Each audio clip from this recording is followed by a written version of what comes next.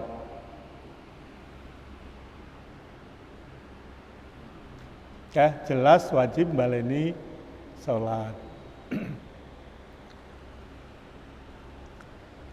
Bikhilafi ma idza tabayana. Beda kalau kejelasan itu anna imamahu muhditsun, bahwa imamnya itu hadas.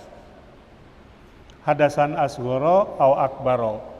Baik hadas asghar maupun hadas akbar. Jadi wis kadung salat, jelas imamnya itu mau ora wudu. Jelas imamnya mau ngadus. Padahal dia wajib mandi, namanya hadas akbar. Au bihi najasatun khafiyatun, atau imamnya itu ternyata ada najis yang khafiyah, yang enggak zohiroh, jadi orang gamblang gitu loh. Bernajisnya itu tapi tidak gamblang. Fala tajibu alaihi al-i'adah. Kalau kondisi seperti itu tidak wajib baleni. Ya, ini persoalannya orang sudah kadung sholat. Ya. Kemudian jelas bahwa imamnya itu ternyata bukan orang muslim tapi kafir. Imamnya bukan orang yang akilun tetapi majnun. Imamnya ternyata bukan rojulun tetapi imro'atun. Imamnya ternyata dia sendiri sedang makmum. Jadi ada orang lagi makmum, kita makmum ke situ. Nah ini kalau ada gitu kan. Kalau ada peristiwa seperti itu. Kan bisa saja orang itu lagi makmum, jaraknya jauh, dikiranya lagi sembahyang sendiri, lalu kita ngikut makmum dengan orang itu.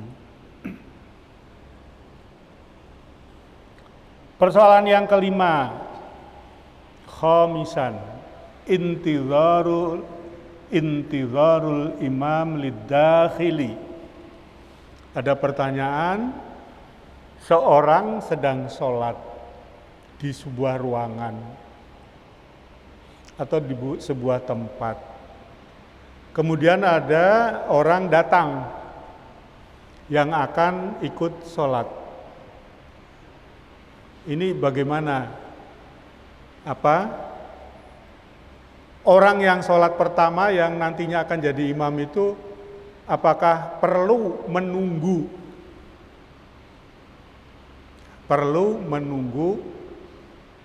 orang yang baru datang? Sementara dia sudah sholat, belum sholat bukan, ini sudah sholat.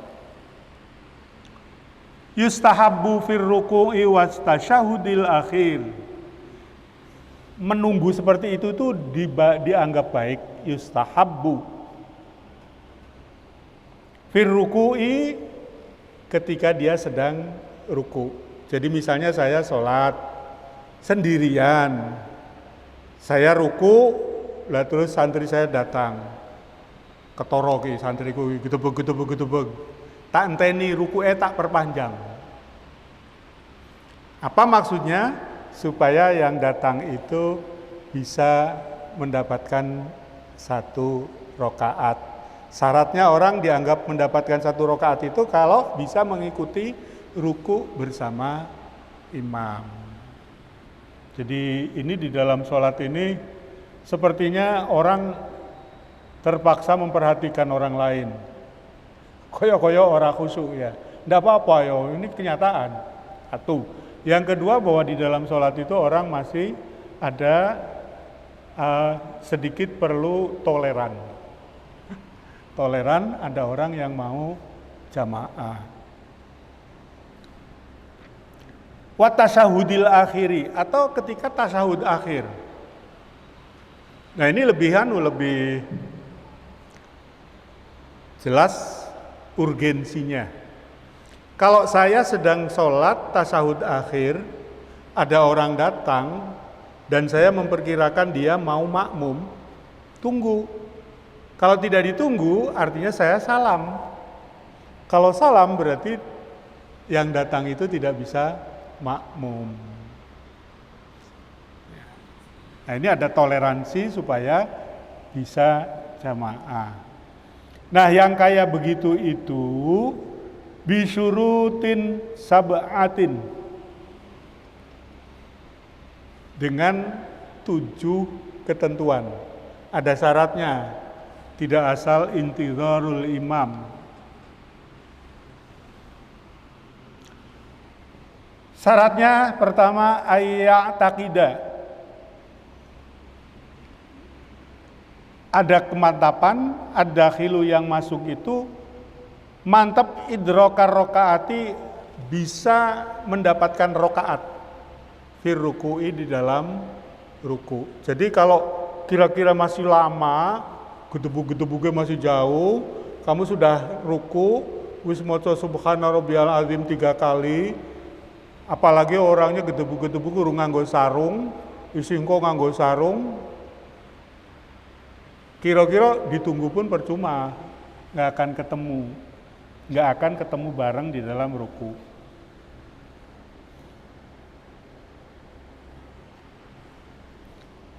Yang kedua, alla ya'tada al-bud'u fi taharrumihi. Alla ya'tada, kita menunda memperpanjang ruku itu, tapi kita jangan sampai orang yang kita tunggu itu ya'tada, kebiasaannya al-bud'u, suwi banget fi taharrumihi, di dalam melakukan takbiratul ihram. Ada orang yang takbiratul ihramnya itu lama, usoline dawa banget, runtut banget, usolli fardhal maghribi salasa rakaatin. Lah sing nunggu ruku ya tuh banget tadi nih, jangan sampai panjang sekali. Ada orang-orang yang punya kebiasaan kalau takbiratul ihram itu lama, baik lamanya itu karena dia nggak mantep niatnya, atau mungkin lamanya karena talafuznya itu panjang.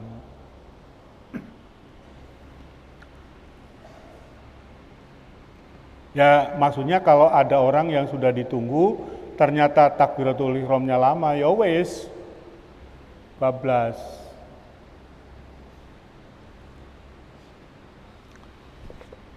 Yang ketiga, ayyazunna ityanahu bitahrumi alal wajhi asyari. Imam menduga bahwa seorang yang datang itu, yang akan makmum itu, takbiratul ihram yang normal, syar'i, jadi tidak yang aneh-aneh. Syarat yang keempat, alla yahsya khurujal wakti. Orang yang jadi imam tadi tidak khawatir waktunya itu habis. Tiwas dinteni, misalnya kritis waktunya ya, sholat kurang 3 menit, wes ruku isikon ngenteni, ikut tambah dawa. Kalau sampai habis waktunya kan resikonya sholat fi khurujil wakti, di luar waktu. Al-ayatul al-intizar, lah ini penegasan tadi bahwa menunggunya itu tidak terlalu lama. Tidak lama, bihailam wuzya ala jamil afali sholat la dhaharo bihadzal intizar. Asarun mahsusun. Jadi sekiranya itu bisa melakukan perbuatan-perbuatan atau afal-afal sholat yang lain, ya kui ketahuan. Fa'in dhahara kurihal intizar. Kalau jelas itu nanti panjang, ya itu jadinya makruh, tapi tidak batal. Ya, makruh tidak batal, asalkan tidak khawatir habis waktu. Jadi biasanya itu kalau yustahabbu disunahkan, maka ketika melanggar ketentuan yustahabbu ini menjadi yukrohu, makruh. Lawannya ini, melanggar sunnah, makruh.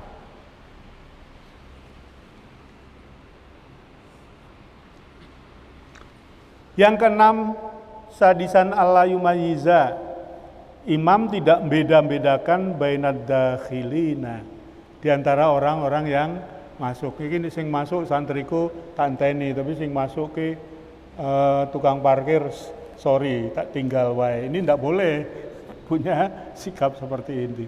Ini artinya enggak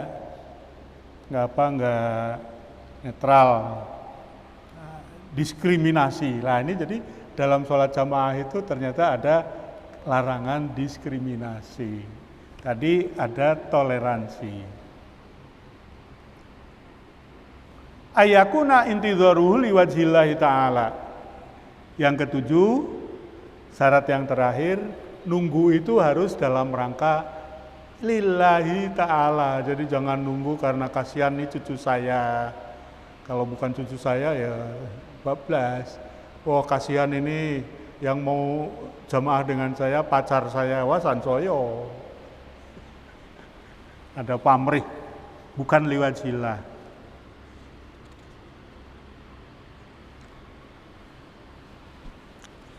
Ada pertanyaan, Mas Faizin? Wonten Pak Yai. Ini ada pertanyaan dari pendengar Radio Dais ini. Assalamualaikum. Waalaikumsalam. Pak Kiai, izin bertanya, bagaimana caranya agar kita bisa sholat jamaah dengan khusyuk? Karena sejauh ini yang dinamakan khusyuk masih bingung Pak Kiai. Dari Slamet Pak Lebon. Bagaimana caranya sholat bisa khusyuk ya? Di bacaan beberapa minggu yang lalu ada soal khusyuk ini. Khusyuk itu apa? Hudurul qalbi. Pertama, hati itu hadir. Artinya ada keselarasan antara perbuatan af'alus sholat, aqwalus sholat dengan hati. Apa yang dilakukan, apa yang diucapkan dalam sholat itu selaras sejalan dengan apa yang dijadikan kerenteng hati. Nah itu memang bukan barang gampang. Jadi kalau orang sudah bisa sholat khusyuk, ya alhamdulillah, itu artinya baik. Biasanya orang yang bisa sholat khusyuk itu lalu kemudian dia menikmati sholat itu. Tanda-tandanya itu aja. Kalau orang masih rasanya kesusu, pengen dan rampung sholatnya, ini sulit khusyuk itu sulit. Kalau orang sholat dalam keadaan memikirkan sesuatu yang lain, waduh, aku duwe garapan iki yang harus selesai sekarang, ribut, jadi pikirannya ribet. Itu sulit akan khusyuk. Karena itu untuk khusyuk itu orang pertama, itu dulu itu mekanismenya orang harus bersikap menunggu sholat. Ini, kalau orang menunggu sholat artinya orang butuh ingin ketemu sholat.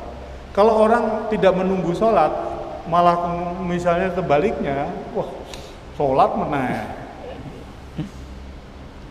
Wes tekan masjid, waduh qobliyah barang. Wes kadung seneng rampung sholat fardu, oh isi bak dia. Ini tidak mungkin khusyuk. Nah, faktor yang menyebabkan orang itu bisa khusyuk adalah bacaannya baik, lalu berusaha untuk memahami maknanya. Jadi karena itu kalau orang sholat bacaannya gerodal-geradul, ini kira-kira agak sulit untuk khusyuk. Jadi karena itu belajar bagaimana sholat yang baik, belajar bagaimana membaca bacaan sholat yang baik, itu sesuatu yang harus dilalui oleh orang yang ingin merasakan khusyuknya sholat.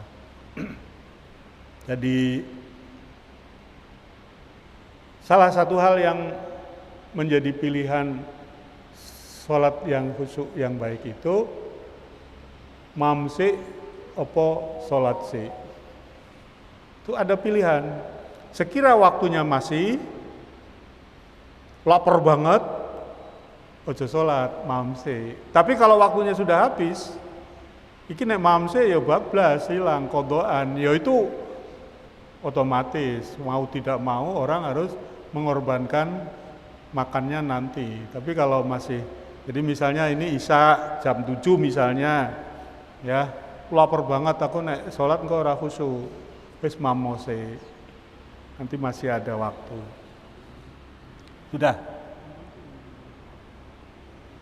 Nggih? Kita teruskan babu sholatil musafiri.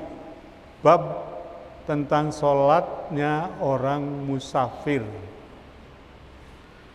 Musafir itu siapa? Musafir itu orang yang dalam perjalanan jauh. Jauhnya ukurannya kira-kira 80 kilometer. Guys, nanti ada penjelasannya. Qala sallallahu alaihi wasallam, Kanjeng Nabi dawuh, as-safaru utawi safar iku qit'atun, bagian minal azabi, dari azab. Jadi perjalanan berbepergian jauh itu ada titik atau sekelumit dari azab. Tapi sekarang udah bergeser ya. Kalau dulu orang bepergian jauh itu susah. Keamanan di perjalanan, alat transportasi, terutama itu. Alat transportasi dulu yang namanya safar itu ya mlaku. Nek wong duwe ya numpak jaran. Nah, di perjalanan itu tidak seperti sekarang. Sekarang ini ada jalan raya. Ada polisi jalan raya yang mengamankan. Dulu wah, yang namanya perjalanan itu betul-betul qit'atun minal azab. Karena sejarahnya seperti itu, maka kemudian ada yang namanya rukhsah, keringanan menjalankan ibadah, diantaranya sholat. Ai inna safaro, bahwa perjalanan jauh itu la yakhlu min masyakkotin, tidak pernah hampa dari masyakkoh, kesulitan, hissiyatin, yang jelas. Katulit toriki, seperti jauhnya perjalanan yang ditempuh. Au maknawiyatin, ada kesulitan-kesulitan masyakoh yang bersifat maknawiyah. Kamufarokotil akoribi, seperti pisah dengan orang-orang terdekat. Wal ahbabi, pisah dengan orang-orang yang dicintai, keluarga lah, kira-kira begitu. Nah, karena itu lalu kemudian muncul ar-rukhasu, keringanan, dispensasi. Al-muta'alliqatu, yang terkait bisafari atau wili, bisafari dengan perjalanan atau wili yang jauh. Berapa sih jauhnya? Isnani wasamanuna kilometer, 2 dan 82. Itu ukuran yang ditetapkan oleh Nabi. Nah, ukuran itu ukurannya jauh. Jadi masyakoh dalam safar kemudian berkonsekuensi dengan jauhnya perjalanan. Perjalanan yang jauh itu namanya marhalataini, 2 marhalah. 2 marhalah itu setara dengan 82 km. Kalau perjalanan dari sini ke Solo itu sudah 100. Sini ke Jogja itu sudah 100 lebih. Sini ke Rembang itu sudah 100. Sini Pekalongan itu sudah 100. Itu artinya sudah safar tawil. Ya, safar tawil. Cuma ada hal-hal kritis yang mengkritisi ini. Kalau safar itu identik dengan masyakoh, sekarang kamu pergi jauh itu rekreasi enak banget, numpak bis AC, tempat duduknya nyaman,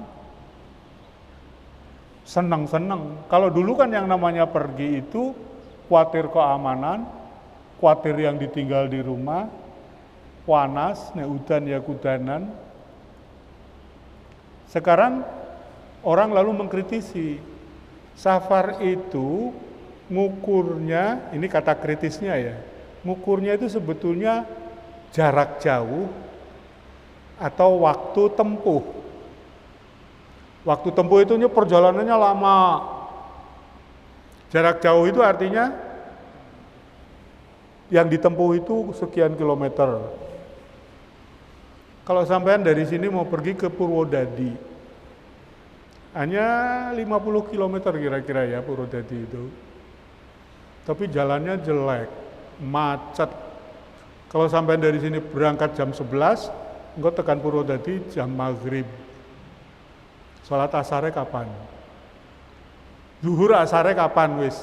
Ya saiki pokoknya bisa zuhur, berangkat jam 12. Engkau tekan kono jam 6 wis. Maghrib asare kapan? Kalau berangkatnya asar, engkau terus tekan kono isya.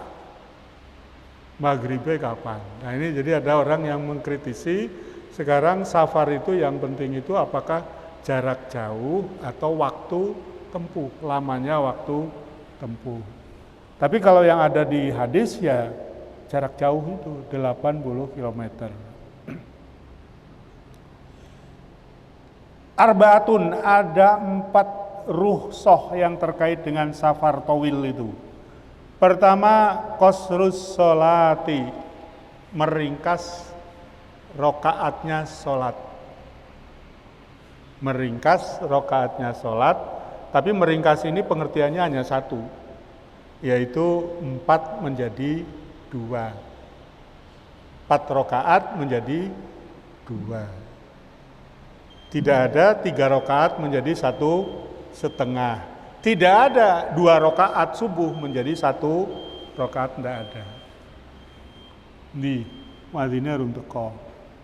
Yang kedua, al-jam'u bainas sholataini, menjamak, mengumpulkan 2 sholat dalam 1 waktu sholat. Maghrib dengan isya dikerjakan pada waktu maghrib atau pada waktu isya. Zuhur dengan asar dikerjakan pada waktu zuhur atau dikerjakan pada waktu asar. Pun mas. Karena waktu nanti kita teruskan pada Senin yang akan datang. Mohon maaf. Wallahul muwaffiq ila aqwamit thoriq. Assalamualaikum warahmatullahi wabarakatuh.